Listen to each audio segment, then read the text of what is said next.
Hello.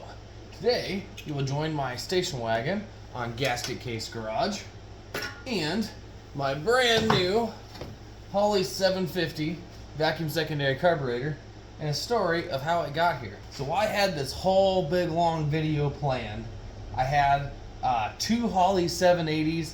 They were both kind of in rough shape, and I thought I'll make one good carburetor out of two carburetors. So I had a whole video on putting one together and all this stuff, and as I was pulling it apart, I was discovering that these carburetors were extremely pitted. And when I say extremely, I mean extremely. This metering block on the other side of this thing, this one I was actually kind of stuck there, but there was like little holes in it that weren't supposed to be there, like actually pitted, chunks missing, corroding away, falling apart. Everyone knows that when steel rusts, it falls apart and gets weak, and the salt just tears it apart. And aluminum will do the same thing, except it's corrosion and not rust. But it starts to look like this, and then it just starts wiping off. See that powder? That's it just decomposing, quite literally, just falling apart. And when it gets bad enough, then you get holes and divots and things that a gasket can't seal to. So I had used this one for parts. Somebody had modified it and had some brake stuff here going on or whatever. I'm not really sure. But we had put this carburetor on it. So like I said before, it's a Holley 780.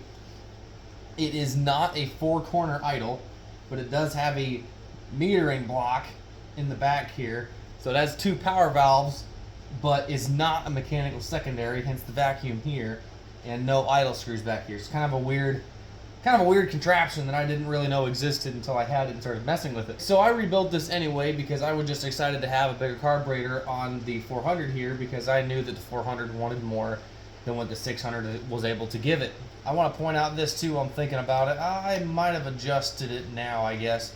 Anyway, when this was on the car running, there was play between this screw and this pump arm lever, and that would cause it to bog and kind of die and backfire a little bit when it was running, hence what I will get to later. So we had this thing running, idling for a long time, no leaks, anything, everything seemed to be fine, except for I was too lazy to adjust this, which was really stupid. While we were driving it, we had a leak come out of the top of the metering block up here. We had one between the bowl in the block and the body of the carburetor and the metering block on both spots, which is crazy because I tightened the snot out of these four screws here way tighter than you should ever put them in aluminum, because I was kind of nervous that it would do that.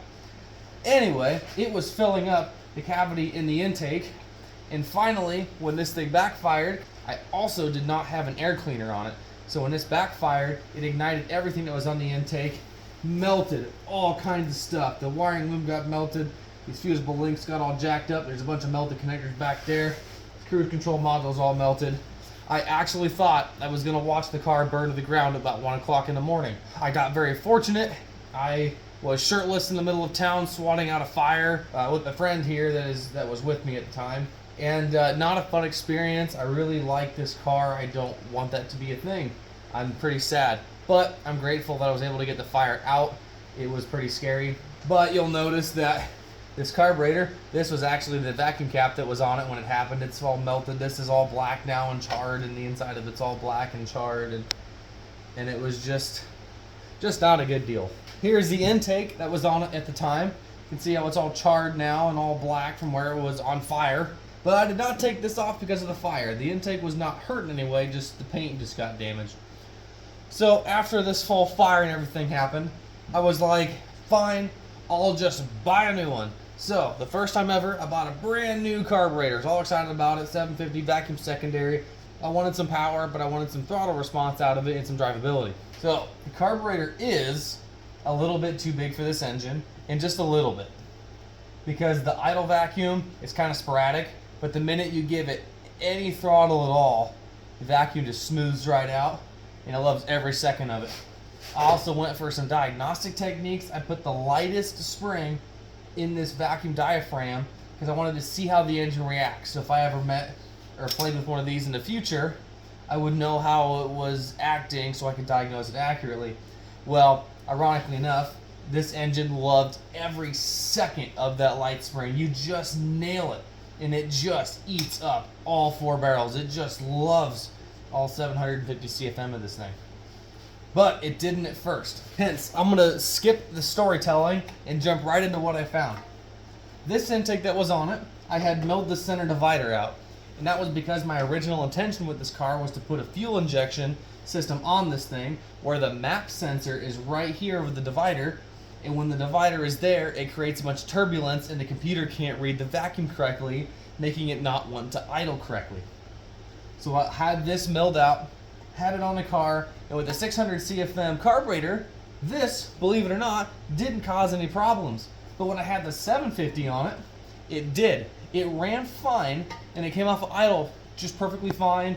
When you just nailed it from a stop or say less than 1500 RPMs, it would just fall on its face, stumble, backfire, do some weird crap, and then kind of stumble back to life and then go. Everyone's telling me it's overcarbureted, and it's like, no, I don't think so, because first of all, it's only running off these primary barrels, the front tube, because it's vacuum secondary. The factory carburetor was 350 CFM. It's got a bigger cam in it and more airflow now, and these front two barrels are 375 CFM. So it shouldn't be overcarbureted. And then, if you compare old Dodge 6-packs, I believe some of those were, 1200 CFM, I believe, don't quote me on that, on a 340 cubic inch engine, on the engine that was 60 cubic inches less than this. So, I'm like, it's not overcarbureted. And these are guys who worked on these things when they were new, so I'm all confused. I'm like, you guys should know this stuff. Anyway, what I ended up finding out was that it was overcarbureted, but it was more because of science rather than because it was overcarbureted. The reason that carb signal is stronger on a dual plane intake rather than a single plenum like this is because if you divide the engine apart, think about it per cylinder. You have one cylinder drawing from all four barrels on the open plenum. And on a dual plane, if you divide this in half, now you have one cylinder drawing from just half the carburetor, hence a stronger vacuum signal on that side of the carburetor. And so the minute I swapped out that intake that is unmodified from this one, all the problems are fixed immediately, just like that. Totally gone. Car fires right up, you can nail it from a stop, it tries to do burnouts, it's kind of pathetic. But it just fixed all the problems immediately.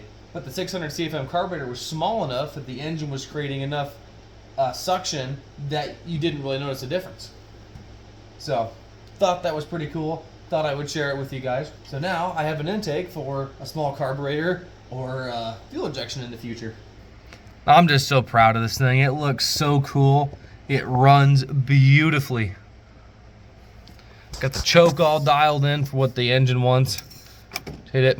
If you did a full choke, it liked to not really run worth a crap, so I just kind of did this half choke deal. It's junk carburetor. So now these two 780s are going to be just for parts because they're just absolute junk, and after what happened, that thing can die now.